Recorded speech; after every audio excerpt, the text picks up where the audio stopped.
ದರ್ಶನ್ ಹತ್ಯೆ ಪ್ರಕರಣಕ್ಕೆ ಸಂಬಂಧಿಸಿದಂತೆ ಒಳ ಹೋಗಿದ್ದಾರೆ. ಸೊ ಅವರು ನ್ಯಾಯಾಂಗ ಬಂಧನದಲ್ಲಿದ್ದಾರೆ. ದರ್ಶನ್ ಅವರು ಒಂದು ವೇಳೆ ಜೈಲಿನಿಂದ ಬಿಡುಗಡೆ ಆದರೆ ಅವರು ಪರಪ್ಪನ ಅಗ್ರಹಾರ ಜೈಲಿನಿಂದ ಮನೆಗೆ ಹೋಗಲಿಕ್ಕೆ ಎಷ್ಟು ಸಮಯ ಬೇಕಾಗ್ಬೋದು? ಒಂದು ಅರ್ಧ ದಿನ ಆಗ್ಬೋದಾ, ಒಂದು ದಿನ ಆಗ್ಬೋದಾ? ಈ ರೀತಿಯ ಚರ್ಚೆಗಳು ಈಗ ಶುರುವಾಗ್ತಾ ಇದೆ. ನಾನು ಯಾಕೆ ಈ ಮಾತನ್ನು ಹೇಳ್ತಿದ್ದೀನಿ ಅಂದರೆ, ದರ್ಶನ್ ಅವರಿಗೆ ಇರುವಂತಹ ಕ್ರೇಜ್ ನಿಮಗೆಲ್ಲ ಗೊತ್ತು. ಅವರ ಹಿಂದಿನ ಯಾವುದೇ ಸಿನಿಮಾಗಳನ್ನು ನೀವು ಗಮನಿಸೋದಾದರೆ ದರ್ಶನ್ ಫ್ಯಾನ್ಸ್ ಸಿನಿಮಾ ಥಿಯೇಟ್ರ್ ಮುಂದೆ ಜಾತ್ರೆ ಮಾಡ್ತಾರೆ. ಅಷ್ಟೇ ಅಲ್ಲ, ಅವರ ಕಟ್ಔಟ್ಗೆ ಹಾಲಿನ ಅಭಿಷೇಕ ಮಾಡ್ತಾರೆ, ಹಾರ ತುರಾಯಿನ ಹಾಕ್ತಾರೆ. ಅಷ್ಟೇ ಅಲ್ಲ, ಇನ್ನೂ ಒಂದು ಹೆಜ್ಜೆ ಮುಂದೆ ಹೋಗಿ ದೇವರ ಪೂಜೆ, ಹೋಮ, ಹವನ ಇವೆಲ್ಲದರುಗಳ ಜೊತೆಗೆ ಉರುಳು ಸೇವೆಯನ್ನು ಕೂಡ ಮಾಡ್ತಾರೆ. ಒಂದಿಷ್ಟು ಹರಕೆ ಕಟ್ಕೋತಾರೆ.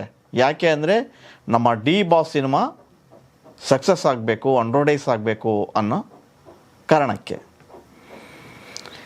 ನಾನು ಯಾಕೆ ಈ ವಿಚಾರನ ಹೀಗೆ ಇಲ್ಲಿ ಪ್ರಸ್ತಾಪ ಮಾಡ್ತಾ ಇದ್ದೀನಿ ಅಂತಂದರೆ, ದರ್ಶನ್ ಸಿನಿಮಾಗಳ ಮೂಲಕ ಸಂದೇಶ ಕೊಡಬೇಕಾದಂಥವರು, ಸಾರ್ವಜನಿಕವಾಗಿ ಅವರು ಒಬ್ಬ ಸ್ಟಾರ್ ಆಗಿದ್ದರೂ ಕೂಡ ಹೇಗಿರಬೇಕು ಅನ್ನೋದನ್ನು ಹೇಳಿ ಅಥವಾ ತೋರಿಸಿ ಕೊಡಬೇಕಾದಂಥವರು ಅವರೇ ಇಂತಹ ಒಂದು ಕೃತ್ಯಕ್ಕೆ ಭಾಗಿಯಾಗಿ ಜೈಲು ಸೇರಿದ್ರ ಅನ್ನೋ ಪಶ್ಚಾತ್ತಾಪ ಮಾತುಗಳು ಕೂಡ ಕೇಳಿಬರ್ತಾ ಇದೆ.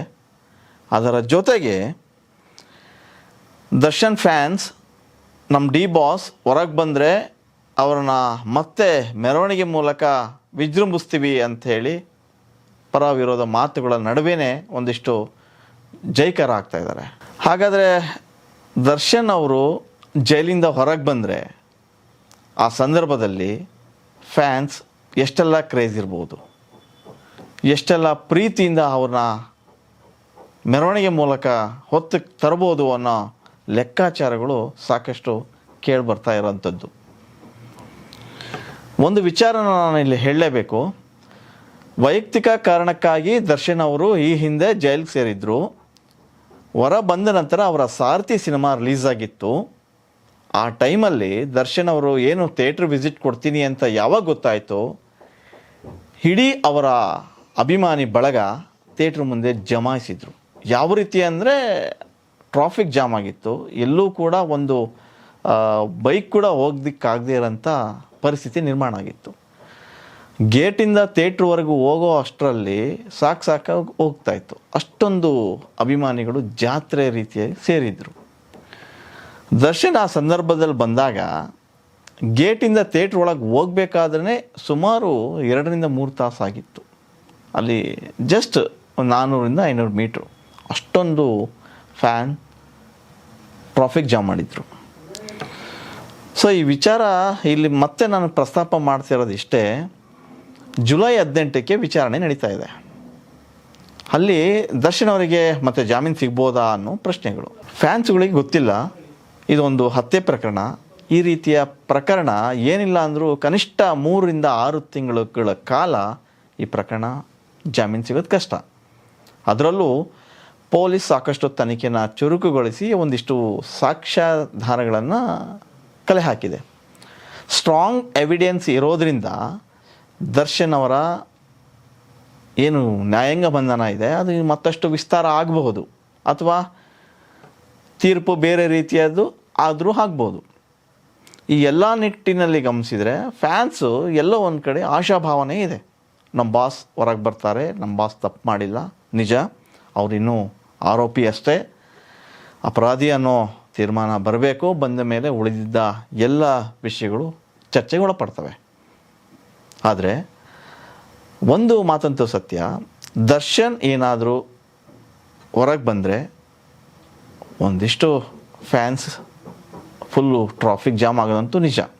ಅದು ಎಲ್ಲಿಂದ ಜಾಮ್ ಆಗುತ್ತೆ, ಹೇಗಾಗುತ್ತೆ ಅನ್ನೋದನ್ನು ಹೇಳೋದಕ್ಕಾಗಲ್ಲ. ಯಾಕಂದರೆ ಈಗ ಆಲ್ರೆಡಿ ಅವರ ಸಿನಿಮಾಗಳ ಮೂಲಕನೇ ನೋಡ್ತಾ ಇದ್ದರೆ ಗೊತ್ತಾಗ್ಬಿಡ್ತದೆ. ದರ್ಶನ್ ಯಾವುದೋ ಒಂದು ಕಾರ್ಯಕ್ರಮಕ್ಕೆ ಬರ್ತಾರೆ ಅಥವಾ ಒಂದು ಪ್ರೆಸ್ ಮೀಟ್ಗೆ ಹೋಗ್ತಾರೆ ಅಂತಂದರೆ ಅಲ್ಲಿ ಹೆಚ್ಚಾಗಿ ಫ್ಯಾನ್ಸ್ಗಳದ್ದೇ ಅಬ್ಬರ ಇರುತ್ತೆ.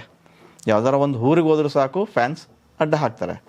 ಯಾವುದಾದ್ರೂ ಒಂದು ಕಾರ್ಯಕ್ರಮಕ್ಕೆಲ್ಲೋ ರಸ್ತೆಯಲ್ಲಿ ಹೋಗ್ಬೇಕಾದ್ರೂ ಕೂಡ ಫ್ಯಾನ್ಸ್ ಓವರ್ಟೇಕ್ ಮಾಡಿ ಬಾಸ್ ಜೊತೆಗೆ ಒಂದು ಫೋಟೋನೋ ಅಥವಾ ಸೆಲ್ಫಿನೋ ತೊಗೊಂಡು ಹೋಗೋವಂಥ ಖಯಾಲಿ ಅವರ ಫ್ಯಾನ್ಸ್ದು. ಸೊ ಫ್ಯಾನ್ಸ್ ಅಷ್ಟು ರೀತಿಯ ಅಭಿಮಾನನ ಮೆರಿತಾ ಇದ್ದಾರೆ. ಈ ಮಧ್ಯೆ ಒಂದು ಮಾತು ಹೇಳೋದಾದರೆ, ದರ್ಶನ್ ಅವ್ರನ್ನ ನೋಡೋದಕ್ಕೆ ಅಂತೇಳಿ ಅವರ ಪತ್ನಿ ವಿಜಯಲಕ್ಷ್ಮಿ ಅವರು 4ನೇ ಬಾರಿಗೆ ಜೈಲಿಗೆ ಹೋಗ್ತಾರೆ. ಅಲ್ಲಿ ಒಂದು ಸತ್ಯನ ದರ್ಶನ್ ಮುಂದೆ ಬಿಚ್ಚಿಡ್ತಾರೆ ವಿಜಯಲಕ್ಷ್ಮಿ. ಅದೇನು ಅಂದರೆ, ದರ್ಶನ್ ಅವರಿಗೆ ಸದ್ಯದ ಪರಿಸ್ಥಿತಿಯಲ್ಲಿ ಜಾಮೀನು ಸಿಗಲ್ಲ ಅನ್ನೋ ವಿಚಾರನ ವಿಜಯಲಕ್ಷ್ಮಿ ಪ್ರಸ್ತಾಪ ಮಾಡ್ತಾರೆ. ಆ ವಿಷಯ ಕೇಳಿ ದರ್ಶನಿಗೆ ಒಂದಿಷ್ಟು ಆಘಾತ ಆಗ್ಬೋದು, ಒಂದಿಷ್ಟು ಪಶ್ಚಾತ್ತಾಪನೂ ಆಗ್ಬೋದು. ಸೊ ಯಾಕೆ ಅಂದರೆ, ಇದು ಸ್ಟ್ರಾಂಗ್ ಕೇಸ್, ಅದರಲ್ಲೂ ಒಂದಿಷ್ಟು ಸಾಕ್ಷ್ಯಗಳು ಸಿಕ್ಕಿವೆ. ಇವೆಲ್ಲದರ ನಡುವೆ ಪೊಲೀಸ್ ತನಿಖೆ ಬೇರೆ ಆ್ಯಂಗಲ್ನಲ್ಲಿ ಚುರುಕಾಗಿ ನಡೀತಾ ಇದೆ. ಹಾಗಾಗಿ ದಿಢೀರನೇ ಬೇಲ್ ಸಿಗೋದು ಕಷ್ಟ. ಕನಿಷ್ಠ 6 ತಿಂಗಳಾದರೂ ಬೇಕು ಅನ್ನೋ ಅರ್ಥದಲ್ಲಿ ಚರ್ಚೆ ನಡೆದಿದೆ. ಸೊ ಈ ವಿಚಾರ ಗೊತ್ತಾದಾಗ ದರ್ಶನ್ ಕೂಡ ಹೋಗಲಿ ಬಿಟ್ಟಾಕಿ ಅನ್ನೋ ರೀತಿಯಾಗಿ ಮಾತಾಡಿದ್ದಾರೆ. ಅದಷ್ಟೇ ಅಲ್ಲ, ಜೈಲಲ್ಲಿ ಊಟ ಸರಿ ಹೋಗ್ತಾ ಇಲ್ಲ, ಹಾಗಾಗಿ ಮನೆ ಊಟ ಬೇಕು ಅನ್ನೋ ರೀತಿಯಾಗಿ ಚರ್ಚೆ ಮಾಡಿದ್ದಾರೆ. ಮನೆ ಊಟ ತರಿಸ್ಕೋಬೇಕು ಅನ್ನೋ ರೀತಿ ಅರ್ಜಿ ಸಲ್ಲಿಸಿದ್ರು. ಆ ಅರ್ಜಿ ಏನು ಜುಲೈ 18ಕ್ಕೆ ಅದು ಕೂಡ ವಿಚಾರಣೆ ಕೈಗೊಳ್ತಾ ಇದೆ ಕೋರ್ಟು. ಮುಂದೇನಾಗುತ್ತೆ ಅನ್ನೋದು ಕಾದು ನೋಡಬೇಕು. ಇನ್ನೊಂದು ವಿಚಾರ ಅಂದರೆ, ಜೈಲಲ್ಲಿ ದರ್ಶನ್ ಹೇಗಿರ್ತಾರೆ ಅನ್ನೋ ಒಂದಿಷ್ಟು ಪ್ರಶ್ನೆಗಳು, ವಿಚಾರಗಳು ನಡೀತಾ ಇದೆ. ಒಬ್ಬೊಬ್ಬರು ಒಂದೊಂದು ರೀತಿ ಮಾತಾಡ್ತಾರೆ. ಜೈಲಲ್ಲಿ ದರ್ಶನ್ಗೆ ಒಂದು ಕೆಲಸ ಕೊಟ್ಟಿದ್ದಾರಂತೆ, ಆ ಕೆಲಸ ಮಾಡ್ತಾರಂತೆ. ಇನ್ನೊಂದು, ದರ್ಶನ್ ಧ್ಯಾನ ಮಾಡ್ತಾರಂತೆ, ಬೆಳಿಗ್ಗೆ ಅರ್ಲಿ ಮಾರ್ನಿಂಗ್ ಎದ್ದು ಅಲ್ಲೇ ವಾಕ್ ಮಾಡ್ತಾರಂತೆ, ಅಲ್ಲೇ ತಣ್ಣೀರು ಸ್ನಾನ ಮಾಡ್ತಾರಂತೆ. ಇವೆಲ್ಲ ಅಂತೆ ಕಂತೆಗಳು ಶುರುವಾಗಿವೆ. ಅದೇನೇ ಇದ್ದರೂ ದರ್ಶನ್ ತಮ್ಮ ನಿತ್ಯದ ಚಟುವಟಿಕೆಗಳಲ್ಲಂತೂ ತೊಡಗಿದ್ದಾರೆ. ಅಂದರೆ ತಮ್ಮ ದೇಹವನ್ನು ಅಲ್ಲೇ ದಂಡಿಸ್ತಾ ಇದ್ದಾರೆ, ವಾಕ್ ಮಾಡ್ತಾರೆ. ಸೊ ಅವರು ಒಂದು ಅರ್ಧ ಗಂಟೆಗಳ ಕಾಲ ವ್ಯಾಯಾಮ ನಡೆಸ್ತಾರೆ, ಒಂದಿಷ್ಟು ಧ್ಯಾನಕ್ಕೆ ಮೊರೆ ಹೋಗ್ತಾರೆ ಅನ್ನೋದು ಸುದ್ದಿ. ಈ ನಡುವೆ ಮತ್ತೊಂದು ಸುದ್ದಿ ಏನು ಅಂದರೆ, ದರ್ಶನ್ ಅವರು ವಿಚಾರಣೆ ಟೈಮಲ್ಲಿ ವಿಗ್ನ ತೆಗೆದಿಟ್ಟಿದ್ದಾರೆ ಅನ್ನೋದು. ಸೊ ವಿಗ್ನ ತೆಗೆಸಿದ್ದಾರೆ ಅನ್ನೋ ಸುದ್ದಿ ಈಗ ಒಂದಿಷ್ಟು ವೈರಲ್ ಆಗ್ತಾ ಇದೆ. ಅದು ಎಷ್ಟು ಸತ್ಯನೋ ಅಥವಾ ಸುಳ್ಳು ಗೊತ್ತಿಲ್ಲ. ಆದರೆ ಅಂತೆ ಕಂತೆಗಳು ಓಡಾಡ್ತಾ ಇರೋದಂತೂ ನಿಜ. ಆದರೆ ದರ್ಶನ್ ಹೊರಗೆ ಬರ್ತಾರೆ, ಹೊರಗೆ ಬಂದ ಮೇಲೆ ಅವ್ರನ್ನ ಬೇರೆ ರೀತಿಯಾದಂಥ ಸ್ವಾಗತನ ಮಾಡಬೇಕು ಅಂತ ಫ್ಯಾನ್ಸ್ ಒಂದು ಕಡೆ ಕಾಯ್ತಾ ಇದ್ದಾರೆ.